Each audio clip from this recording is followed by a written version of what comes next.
I'm Jules Herrmann. I'm the director of Liebmann. Liebmann is about a German teacher who travels to France to escape the ghosts of his past. It's a drama with the light elements. Et du coup, j'ai acheté ça et c'est cassé, donc voilà. C'était combien? 15 €. Je viens pas pour le café, hein, pas du tout. Enfin, si tu veux prendre un café, c'est cool, hein, mais je viens pas pour le...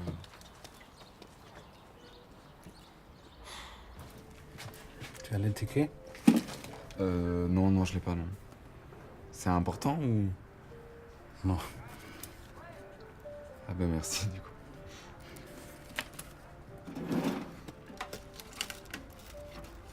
Tu as 5 €? Je vais voir.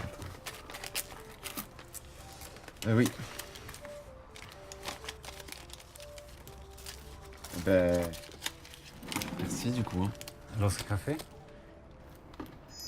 Jules, welcome to the Berlinale and to the Teddy Awards as well. Is this your first film that is playing at this festival, or? Actually, my final film was shown at the festival, but that's already quite a long time ago, and it was only a short film. Okay, so your first feature project. Okay, congratulations. And you had the premiere already, or is it? No. It will be the premiere tomorrow. Tomorrow night. Okay, Yeah. so still very excited for tomorrow.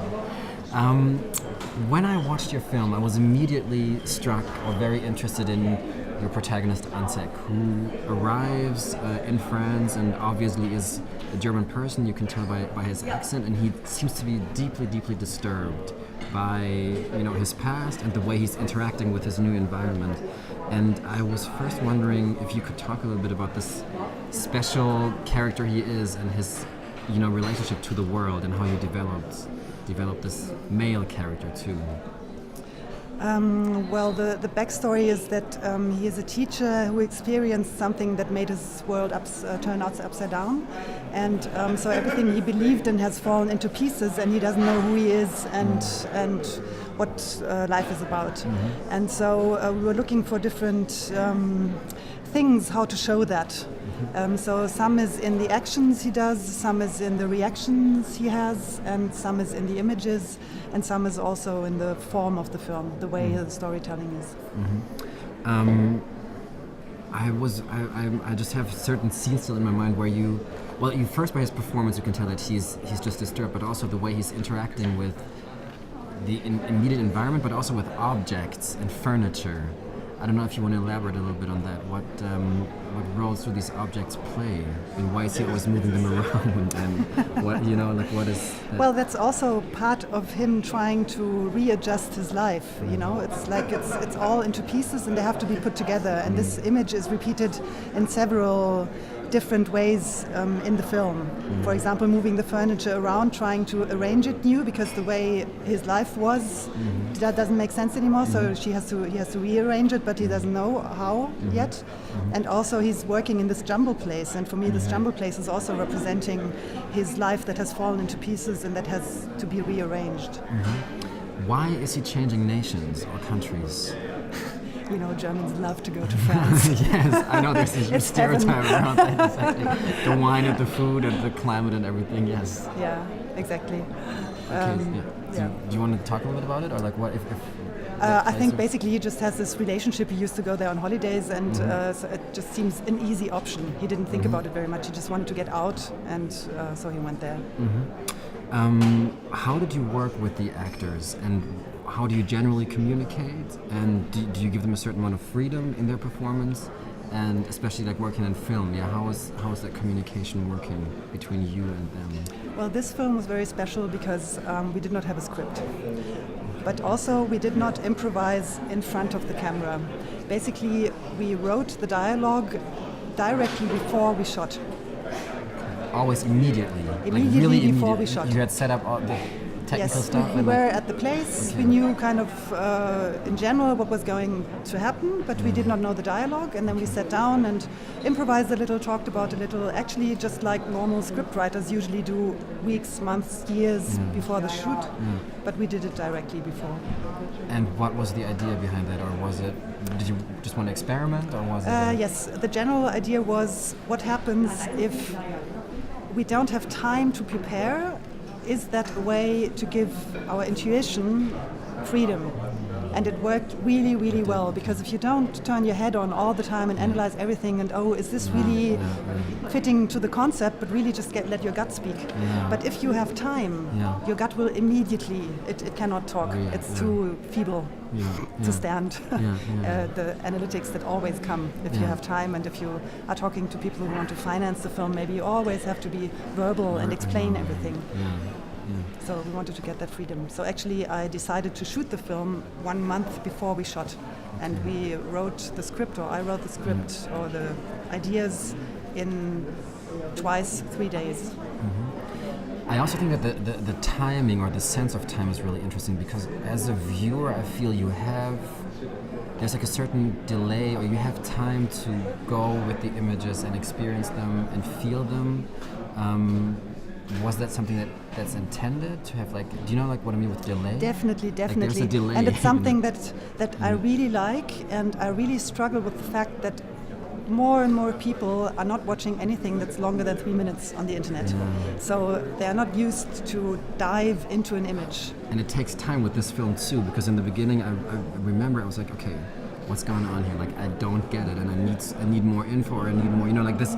We're so conditioned, to like be immediately informed, have all the facts, and to this very conventional way of storytelling, right? And I was upset in the beginning when I went to do a film. I don't know what to do. And then, but this at a certain point, this delay, or like the time that is offered to me, gave me the opportunity to dive into it. But it also requires a certain aware or like attentive audience too, I think. Oh, definitely, yes. What did you but think? It exists. It does. No, it really, it does. But how did you envision the audience or the people that will watch it? And what do you expect from them too? I make films for people who want to make a new experience. And to make a new experience, you have to be open. You have to want something new to happen, and not want somebody to please you in the same way that he or she has pleased you the last 20 years. It's just a different attitude towards film. And you can have both as an audience, of course, but with this film I really wanted an audience who likes to be attentive.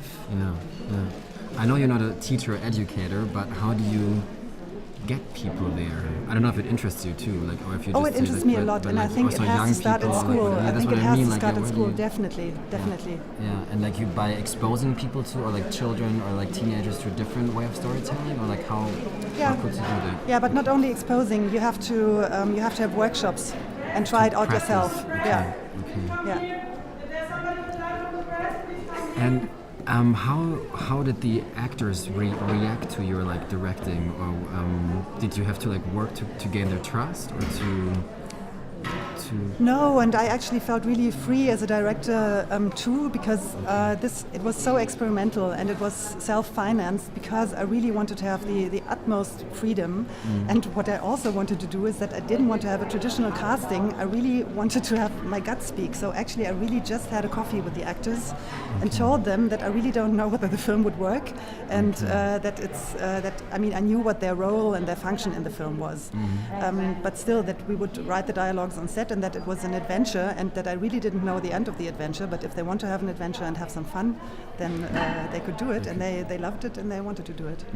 And for me it's also very important to give the actors a lot of freedom, because I think if I sit on top of them and say, do it like that, and this is your goal, then the whole performance gets smaller, because it's so directed. And I like things to be rich. So it's really important to actually give them the freedom to blossom. And was the fact that your protagonist is gay, was that a topic from the very beginning on, or did you tell them later, or when did you include? Yeah, actually, well, I've been wanting to make a film for a long time where the character is gay and it does not matter. I didn't want to make it a problem film in any way, and I also didn't want to make a relationship film. Like, I really wanted to make a film with a different topic where just somebody is gay. I think, like, from the how do you say, the relation, how many people are gay in real life and how many people like protagonists are gay in films. It's just, it's not working. Yeah. So I wanted to do that for a long time, and if I remember right, I think everything went so fast. In the beginning, he actually had a boyfriend from the start. Yes. But then the story, the whole thing changed, and now it's like it is now. What we learned from his sister, his previous relationships, for example. Okay. Yeah. I also want to talk about the big crisis of German film and German cinema. What is do you have a relationship to German cinema? And do you have one? Yeah, let's start with that. What is your relationship to German narration and cinema and movie making? I really love the films from the 70s and early 80s and 60s, like new German cinema. Yeah. I really like that. And I also like the films that are the so-called Berliner Schule and stuff, and a lot of other independent German cinema, and I have no relation to normal German cinema, I really have to say. And the 60s and 70s, what are you, like, what are you talking about exactly, or what attracts you to the way stories are told and shown? It's a different way of storytelling, and it's sometimes subjective, personal, and sometimes you can see the little production means, and I find that very appealing because it opens a window to true life. Yeah. Sometimes you can tell that people use their friends, and to me that's very interesting. Yeah. And you just said your film is self-financed, Liebmann, right now. Well, and at the beginning. What is your take on the current sort of like funding system in Germany, and why do you see it maybe critical, and how does it often ruin films? It ruins films because you cannot make films with one or two funds.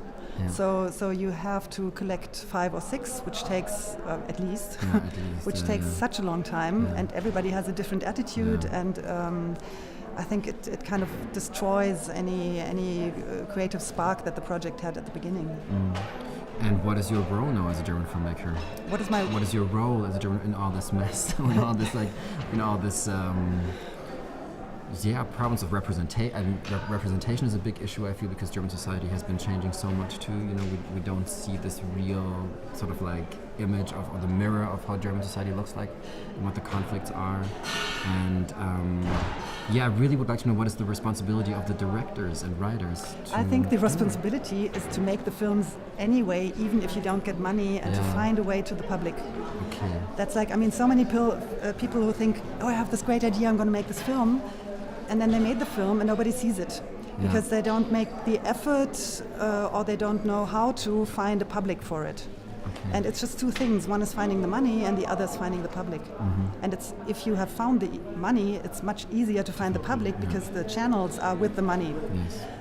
But now with the internet, you can build up your audience beforehand. You can do it via crowdfunding. It's not so important how much money you get, but it's important that you have an audience, the people who crowdfunded it. Yeah. And with Liebmann, what were your intentions? Who do you want to address? And did you think about those channels? No, not at all. Because if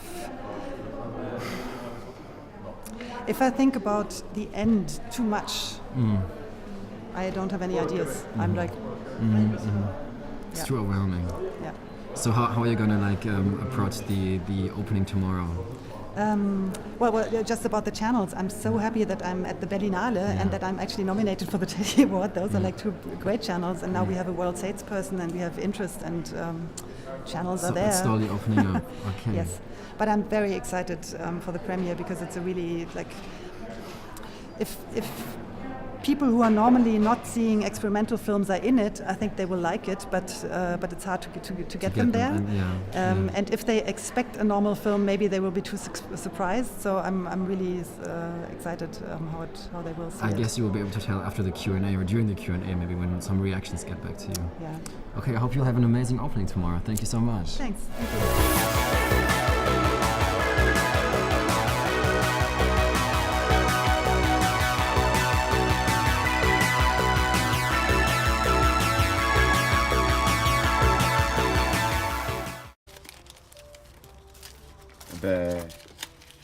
Merci du coup. Alors, ce café? Jules, welcome to the Berlinale and to the Teddy Awards as well. Is this your first film that is playing at this festival, or? Actually, my final film was shown at the festival, but that's already quite a long time ago, and it was only a short film. Okay, so your first feature project. Okay, congratulations. And you had the premiere already, or is it? No. It will be the premiere tomorrow. Tomorrow night. Okay, so still very excited for tomorrow.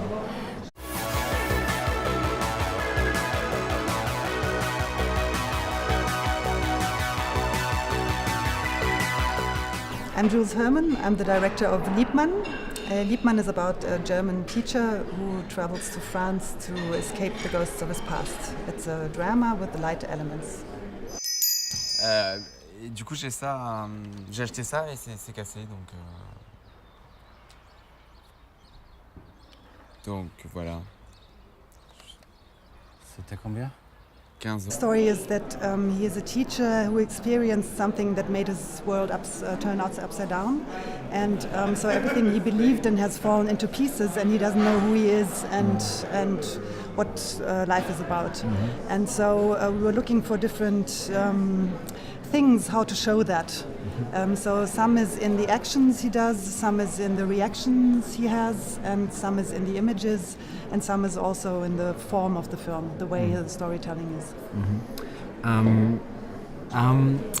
When I watched your film, I was immediately struck or very interested in your protagonist Antek, who arrives in France and obviously is a German person. You can tell by his accent, and he seems to be deeply, deeply disturbed by his past and the way he's interacting with his new environment.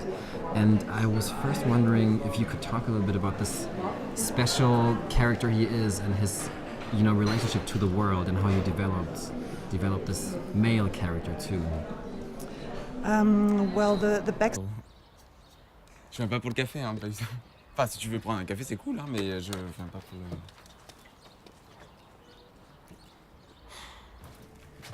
Tu as le ticket? Non, je l'ai pas, non. C'est important ou... Non. Ah bah merci, du coup.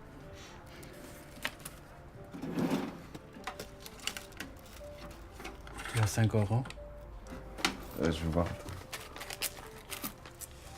Oui.